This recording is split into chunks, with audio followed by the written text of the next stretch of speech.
Hello दोस्तों, आज हम सभी संविदा शिक्षक कक्षा के माध्यम से हिंदी के विषय का ज्ञान यहाँ पर करेंगे, जिसमें कि हम हिंदी की व्याकरण यहाँ पर सर्वप्रथम पढ़ने जा रहे हैं। हमने कल आपको बताया था कि हमें संधि पढ़नी है, लेकिन संधि पढ़ने से पहले हमें जिस भी भाषा को पढ़ें उसकी वर्णमाला का ज्ञान करना आवश्यक होता है। आज हम सर्वप्रथम हिंदी की वर्णमाला पढ़ेंगे, क्योंकि जब तक हम वर्णमाला को नहीं समझेंगे हमें संधि का भी ज्ञान नहीं होगा। तो जो भी संविदा शिक्षक या और भी जो कॉम्पिटिटिव एग्जाम हैं जिनमें की हिंदी पूछी जाती है, उनके लिए वर्णमाला और संधि अति आवश्यक है। इसलिए आप ध्यान पूर्वक पढ़ें और इस कक्षा को पढ़ने से पहले आप एक रजिस्टर और पेन सामने रख लें और जो यहाँ पर आपको पढ़ाया जाए उसको ध्यान से देखते जाएं और पढ़ते जाएं और साथ साथ नोट भी करते जाएं। तो सर्वप्रथम आज हम हिंदी भाषा को पढ़ने जा रहे हैं। हिंदी भाषा की वर्णमाला का आज हम ज्ञान करेंगे। कई लोग ऐसे भी होंगे जिन्होंने बचपन में वर्णमाला पढ़ी है लेकिन अब भूल चुके हैं, इसलिए आज हम उसका सर्वप्रथम ज्ञान करेंगे। भाषा की सबसे छोटी इकाई को ध्वनि कहते हैं। भाषा की सबसे छोटी इकाई को ध्वनि कहते हैं और ध्वनि को वर्ण या अक्षर भी कहा जाता है। अक्षरों से मिलकर के शब्द बनते हैं, शब्दों से मिलकर के पद बनते हैं और पदों से मिलकर के वाक्य बनते हैं। इस प्रकार से वाक्यों की रचना होती है। सर्वप्रथम आज हम हिंदी की वर्णमाला समझेंगे। हिंदी की वर्णमाला दो भागों में है, एक स्वर और एक व्यंजन, जिसमें सर्वप्रथम वर्णमाला के अंतर्गत आज स्वर और व्यंजन के बारे में पढ़ेंगे कि कितने स्वर हैं, कैसे है उनका उच्चारण, हमें कैसे करना है, उनका उपयोग कैसे होता है और व्यंजनों की क्या परिभाषा है। तो हिंदी में स्वर वो होते हैं जो स्वतंत्र रूप से बोले जाते हैं। हम देखें तो हिंदी वर्णमाला में स्वरों को आज एक बार उच्चारण भी कर लेते हैं, उनके बारे में जानकारी भी लेते हैं। पहला स्वर है आ, दूसरा आ। जब हम स्वरों का उच्चारण करें तो जो लघु स्वर है उसको बोलने में कम समय लगेगा और जो दीर्घ स्वर है उसको बोलने में ज्यादा समय लगेगा। आ, ई, उ, री, ए, आई, ओ, औ, आहा। इस प्रकार से हिंदी वर्णमाला में स्वर होते हैं। जब हम संधि पढ़ेंगे तो हमें एक जरूरी एक ज्ञान होगा, तो अपने रजिस्टर में आप इसको नोट अवश्य कर लें। इन स्वरों को जो यहाँ पे बोर्ड पे लिखा है उसको नोट भी करते जाएं। आ, ई, उ, री, ए, आई, ओ, औ, आहा। इस प्रकार से हिंदी वर्णमाला में स्वर होते हैं। दो प्रकार के स्वर हिंदी वर्णमाला में हैं, एक लघु स्वर और एक दीर्घ स्वर। आ, ई, उ और री ये लघु स्वर हैं। लघु स्वर इसलिए कहते हैं इनकी उच्चारण करने में कम समय लगता है। फिर से देखें, लघु स्वर आ, ई, उ, री ये लघु स्वर हैं और आ, ई, उ, ए, आई, ओ, औ ये दीर्घ स्वर होते हैं। दीर्घ स्वर जिनको बोलने में है अधिक समय लगता है या जो बड़े हैं वो दीर्घ स्वर, तो बड़ा आ, बड़ी ई, बड़ा उ, ए, आई, ओ, औ ये दीर्घ स्वर है। इसके बाद दो वर्ण लिखे हैं अम और आहा। तो जो अम और आहा है इनको अयोगवाह कहते हैं। इनका ज्यादा उपयोग इसमें नहीं होता। अम और आहा कहलाते हैं अयोगवाह।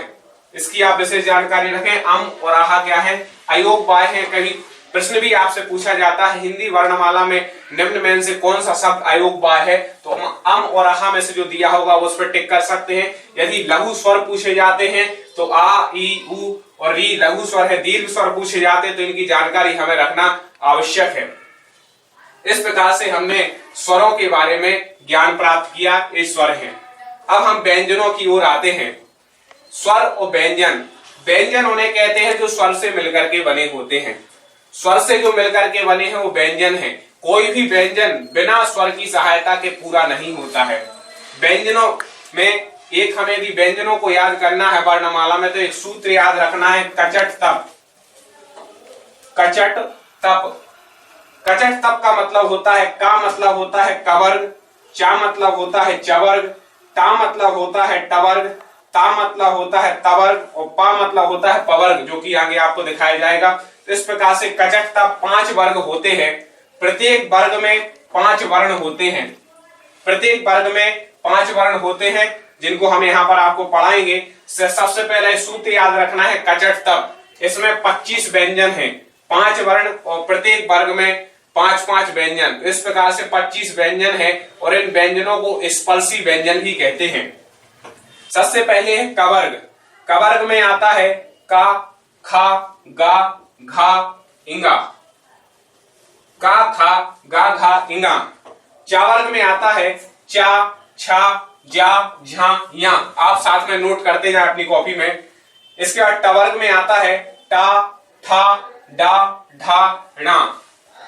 तवर्ग में आता है ता, था, दा, धा, ना। और पवर्ग यहाँ पर नहीं लिख पाए, आप अपनी कॉपी में लिख सकते हैं। पवर्ग में आता है पा, फा, बा, भा, मा। पवर्ग में आप नोट कर लें पा, फा, बा, भा, मा। इस प्रकार से ये स्पर्शी व्यंजन कहलाते हैं। ये मुख से निकलते हुए, स्वर तंत्रियों से निकलते हुए इसमें हवा बाहर निकलती है और सीधा फेफड़ों से हमारे जाते हुए वायु बाहर निकलती हुई शब्दों का उच्चारण होता है। तो इस प्रकार से कचट तप सूत्र में से हमने 25 स्पर्शी जो व्यंजन है उसके बारे में पढ़ा। प्रत्येक वर्ग का जो अंतिम वर्ण होता है, जैसे यम गण नम इसको बोलते हैं, पा वर्ग के अंत में यहाँ पे मां आता है। तो इस प्रकार से प्रत्येक वर्ण का जो पंचम वर्ण होता है ये पंचम वर्ण है, तो इनको अनुनासिक कहते हैं। जो पंचम वर्ण प्रत्येक वर्ग का होगा उसको अनुनासिक कहते हैं। अनुनासिक इसलिए कहते हैं क्योंकि इनका उच्चारण इसका नासिका से होता है। जब आप बोलेंगे तो देखेंगे कि ना, ना, मां, हम नाक से इसका उच्चारण इन वर्णों का करते हैं, इसलिए इन्हें अनुनासिक वर्ण भी कहते हैं। अब जब हम संधि पढ़ेंगे तो कई जगह आएगा कि इसमें प्रत्येक वर्ग के पहले वर्ग का तीसरा अक्षर हो जाता है। तो हमें इसके लिए जानकारी रखनी पड़ेगी कि वर्ग का ये पहला वर्ण कहलाता है। का वर्ग का पहला वर्ण का है, चा वर्ग का पहला वर्ण चा है। इस प्रकार से प्रत्येक वर्ग का ये पहला वर्ण है। ये प्रत्येक वर्ग का दूसरा वर्ण है। का वर्ग का दूसरा वर्ण खा है, चा वर्ग का दूसरा वर्ण छा है और टा वर्ग का दूसरा वर्ण ठा है। इसी प्रकार से पांचों वर्गों में आपको पा वर्ग भी अलग से नोट करना है। तो ये वर्ग का तीसरा वर्ण कहलाता है, ये वर्ग का चौथा वर्ण कहलाता है और ये वर्ग का पांचवा वर्ण कहलाता है। इस प्रकार से व्यंजनों के अंतर्गत 5 वर्ण होते हैं। ये वर्ग का पहला वर्ण, ये दूसरा वर्ण, ये वर्ग का तीसरा, ये चौथा और ये पांचवा।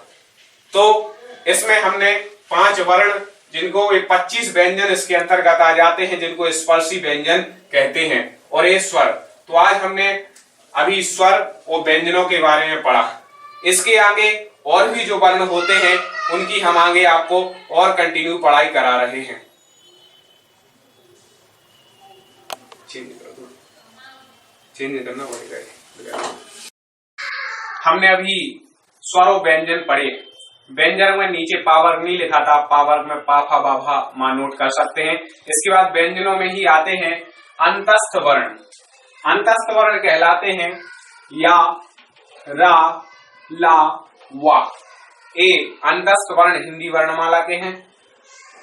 इसके बाद आते हैं ऊष्म या संघर्षी, जिनको बोलने पर ऊष्म मतलब ऊष्मा वायु यहां से निकलती है। जैसे बोले सा, सा, सा, हा, हम देखें यहां से होते हुए ऊष्मा बाहर निकल रही है। तो इस प्रकार से ए, सा, शा, सा और हा। ये जो सा है, जो सकार है, शक्कर वाला, इसको बोलते हैं तालव्य सकार, क्योंकि इसका उच्चारण तालु से होता है। तालु कहलाती है। हम जब जीव को अपने यहाँ पे ऊपर लगा करके बोलते हैं शा, तो उसको बोलते हैं तालु।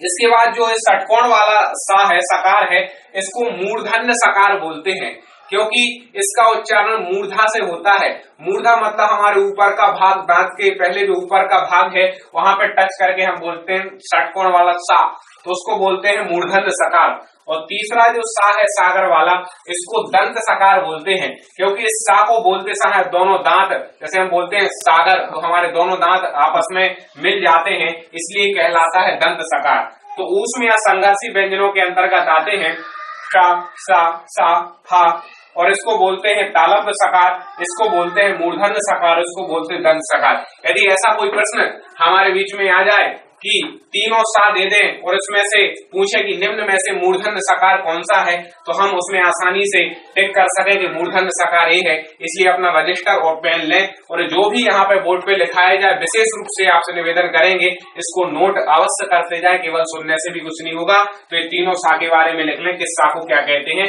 ये ऊष्म या संघर्षी व्यंजन हो गए। इसके बाद होते हैं संयुक्त व्यंजन। इसको भी हमें पढ़ना बहुत जरूरी है क्योंकि जो प्रतियोगी परीक्षाएं होती हैं उसमें इनमें से एक आध क्वेश्चन पूछ लिया जाता है कि संयुक्त व्यंजन बना तो कैसे बना। संयुक्त व्यंजन है छ, त्र, ज्ञा और इसके बाद एक स्र और आता है। तो हम देखें सबसे पहले जो छ, क्षत्रिय वाला जो छ है इसको हम एक कैसे बना है, क्योंकि ये संयुक्त है, दो वर्णों से मिलकर के बना है। ये बना है आधा का और पूरा सा से मिलकर के बना है। आधा का और जो मूर्धन्य सकार है उससे मिलकर के क्षत्रिय वाला छ बना है। त्रा बना है आधा ता और पूरे रा से मिलकर के। आधा ता आधा का मतलब क्या होता है, इसको एक मिनट समझ लें। जैसे मान लो ये का लिखा हुआ है और इसमें हलंत का चिन्ह कहलाता है। आधा किसी शब्द को बनाने के इस चिन्ह को क्या बोलते हैं, हलंत बोलते हैं। यदि किसी में लग गया मतलब इसमें से इसका में से आ हट गया। हमने आपको पहले समझाया था कि कोई भी व्यंजन बिना स्वर की सहायता से नहीं बनता। यदि एक का पूरा बनेगा तो जब इसमें आ को हम मिला देंगे तो एक का फिर पूरा हो गया, लेकिन इस का में आ नहीं है इसलिए इसको ऐसा चिन्ह लगा देते, हलंत चिन्ह, मतलब इसका मतलब ये आधा है। ऐसे ये ता आधा है तो त्रा में आधा ता और रा से मिलकर के बनता है त्रा। इसको नोट कर ले। ज्ञा, जा और या से मिलकर के बनता है ज्ञा, ज्ञानी वाला। जो ज्ञानी वाला ज्ञा है भाई जा और यहाँ से मिलकर के बनता है। और स्रा जो है भाई सा, कौन सा सा, तालब्ध सकार जो है उससे और रा से मिलकर के एक स्रा बनता है। तो इस प्रकार से आपसे प्रश्न पूछा जा सकता है कि जो ज्ञा है भाई किन शब्दों से मिलकर के बना है। पहले भी कई प्रतियोगी परीक्षाओं में प्रश्न पूछा जा चुका है। तो वो जा और या से अधिकतर लोग इस पर टिक करके आए और उन्होंने गलती की, लेकिन हमें इसको पढ़ना है कि जो ज्ञा है भाई जा और या से मिलकर के बना है। इस प्रकार से अभी हमने वर्णमाला पढ़ी और इससे संबंधित जो जानकारी है उसको और आगे हम पढ़ने जा रहे हैं। संयुक्त व्यंजनों के बाद अब हम और प्रकार के जो व्यंजन है उसके बारे में पढ़ते हैं। पहले हम पढ़ते हैं घोषत्व के आधार पर व्यंजन। घोष का अर्थ होता है स्वर तंत्रियों में कंपन, तो उसके आधार पर हम व्यंजनों को विभक्त करते हैं। घोषत्व के आधार पर व्यंजन दो प्रकार के हैं, एक है अघोष व्यंजन और दूसरा है सघोष व्यंजन। अघोष व्यंजन कहते हैं जिनके उच्चारण करते समय, जो बोलते जाओ उसको भी लिखते जाओ, जो बोर्ड पे लिखा है वो तो लिखना ही है, तो जिनके उच्चारण करते समय स्वर तंत्रियों में कंपन ना हो, जब हम उन वर्णों का उच्चारण करते हो हमारी स्वर तंत्रियों में कंपन ना हो, उसे कहते हैं अघोष वर्ण। ये प्रत्येक वर्ग का पहला और दूसरा वर्ण होता है। प्रत्येक वर्ग मतलब इसके पहले हमने आपको कचट तप पढ़ाया था, वो अपने रजिस्टर में निकाल लें, खोल लें, यहाँ पर आपने लिखा हो कचट तप, जिसमें से का वर्ग में था का, खा, गा, घा, इंगा। का वर्ग प्रत्येक वर्ग का पहला वर्ण था, खा दूसरा वर्ण था। इस प्रकार से प्रत्येक वर्ग का पहला और दूसरा जो वर्ण होता है, मतलब का वर्ग का यदि पहला और दूसरे वर्ण की बात करें तो का वर्ग का पहला वर्ण होगा का और दूसरा वर्ण होगा खा। चा वर्ग का पहला वर्ण होगा चा और दूसरा वर्ण होगा छा। तो इस प्रकार से इनको जब हम बोलते हैं का, खा, तो इनमें स्वर तंत्रियों पे कंपन नहीं होता, हम आसानी से उसको बोल सकते हैं। उसी की जगह हम का वर्ग का तीसरा वर्ण बोले गा, तो आप देखेंगे उसमें हमारी ज्यादा ऊर्जा लगेगी और एक कंपन सा हमारे अंदर से निकलेगा। लेकिन हम का और खा को बड़े आसानी से बड़े सरल तरीके से बोल सकते हैं, लेकिन जब हम तीसरे चौथे और पांचवें वर्ण को बोलते हैं तो आवाज भी थोड़ी ज्यादा रहती है और स्वर तंत्रियों में कंपन भी हमारे यहाँ पर हमें दिखाई देता है। तो दूसरा है सघोष वर्ण। सघोष वर्ण कहते हैं जिनके उच्चारण करते समय स्वर तंत्रियों में कंपन होता हो, कंपन हो, जिन वर्णों के उच्चारण करते समय स्वर तंत्रियों में कंपन हो उन्हें कहते हैं सघोष वर्ण। ये प्रत्येक वर्ग का, वर्ग को फिर समझ ले, जो हमने कचट तब लिखाए थे, क वर्ग, चा वर्ग, टा वर्ग, पा वर्ग, ये सबको जो वर्ग आपको लिखाए गए थे वो वर्ग के पहले, दूसरे, तीसरे, चौथे और पांचवें 5 वर्ण होते हैं। तो इसमें सघोष में प्रत्येक वर्ग का तीसरा वर्ण, जैसे का वर्ग का तीसरा वर्ण है गा, चा वर्ग का तीसरा वर्ण है जा। इनको जब हम बोलेंगे तो इसमें देखना आपकी जा, का यहाँ पे गले में लगाएंगे, इसकी जगह का बोलेंगे तो उतना कंपन नहीं होगा। बाकी स्वर तंत्रियों में इन वर्णों को बोलने में कंपन होता है, तो इस प्रकार से इनको सघोष कहते हैं। उसमें घोष भी ज्यादा निकलता है, जोर भी ज्यादा इन वर्णों को बोलने में लगता है। तो प्रत्येक वर्ग का तीसरा वर्ण, चौथा वर्ण और पांचवा वर्ण, जो कि हमने यमगणनम के माध्यम से आपको बताया था कि पा वर्ग का पांचवा वर्ण मां है, इस प्रकार से प्रत्येक वर्ग का तीसरा, चौथा और पांचवा वर्ण कहलाता है सघोष वर्ण। आप इसको नोट करते जाए अपनी कॉपी में। इस प्रकार से हमने घोषत्व के आधार पर दो प्रकार के हैं, अघोष और सघोष। अघोष कहलाते हैं वर्ग का पहला। ऐसा क्वेश्चन बन सकता है कि निम्न में से सघोष वर्ण है, तो सघोष वर्ण में वो प्रत्येक वर्ग का एक एक तीसरा दे देगा, चौथा दे देगा, और किसी वर्ग का पहला या दूसरा देगा, तो आपको उस पर टिक करना है। अब आगे हम पढ़ते हैं प्राणत्व के आधार पर व्यंजनों की संख्या।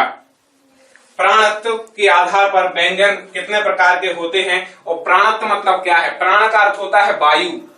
जब हम शब्दों को बोलते हैं तो हमारे यहाँ से वायु निकलती है, हवा निकलती है। तो प्राणत्व के आधार पर दो प्रकार के हैं, पहला है अल्प प्राण, दूसरा है महाप्राण। अल्प प्राण कहलाते, अल्प मतलब जिन शब्दों को, जिन वर्णों को बोलने में वायु कम निकले, हमारे यहाँ से वायु कम निकले, वो कहलाते अल्प प्राण। जिन वर्णों के उच्चारण में वायु कम निकलती वो अल्प प्राण कहलाते हैं। प्रत्येक वर्ग का पहला, तीसरा और पांचवा वर्ण अल्प प्राण है।